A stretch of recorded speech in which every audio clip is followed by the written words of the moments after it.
Friends and fellow travelers, welcome to day 22 of the Friendship and Community Challenge. This is going to be an interesting one because we're getting into triggers. So, question for today is, what triggers you, activates you in conversation? When we're in conversation, there's certain topics that come up, there's certain vibes that come up that really activate us, that get us really hot and bothered, that make us emotionally respond in a strong way, whether we express it or we internalize it. So what is that for you? What conversation topic, what happens in the mood of a conversation that really bothers you? This could be things like the energy of overly sensitivity, people being overly offended, people being ignorant. You know, what is it that in a conversation will activate you to the point where you're not just like, whatever. This is like, you feel the adrenaline, you feel that fire in your chest, and now you need to fight, whether you do externally or internally. What is that for you? The Five of Cups, yes. I get really activated when people don't take ownership and they victimize themselves. Why?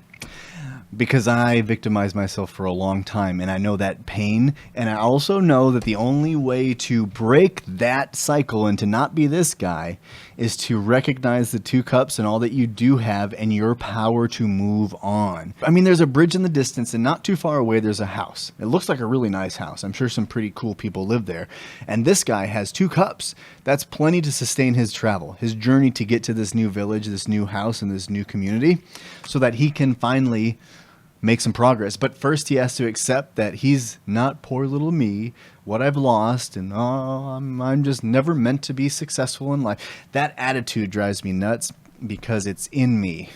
And when I see it expressed in other people, I see it potentially being expressed in me, and I know where that path leads. It leads to darkness and to drowning in the river rather than crossing it. And when we cross the river, we grow. When we drown in it, we stay stuck or we die. So victim thinking and not taking ownership. That's the other part. Nobody else is here. I mean, maybe someone ran by and knocked him over, but he's the one who left them in a place where people might be walking to go to this bridge. So he has to take responsibility in this event. But right now, it looks like he was just sitting there and knocked him over. So who's he going to blame but himself? So you have to grieve the mistakes you've made. He has to accept that, you know, stuff happens and you move on. And sometimes that moving on is grief, so wear your cloak, be sad, but take ownership. What was your part? What can you do differently to avoid this result again in the future?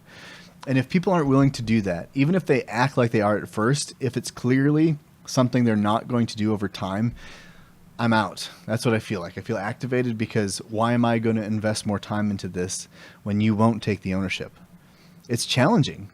And I want my children to understand that too, you know, that we have to take responsibility to change what we can change. Even if that means not putting yourself in a situation, if that means putting up a boundary with a certain relationship, we can control what we can control, and we can own what we can own. We're not fully always responsible, but we had some part in it. What was that? Because that's what you can change.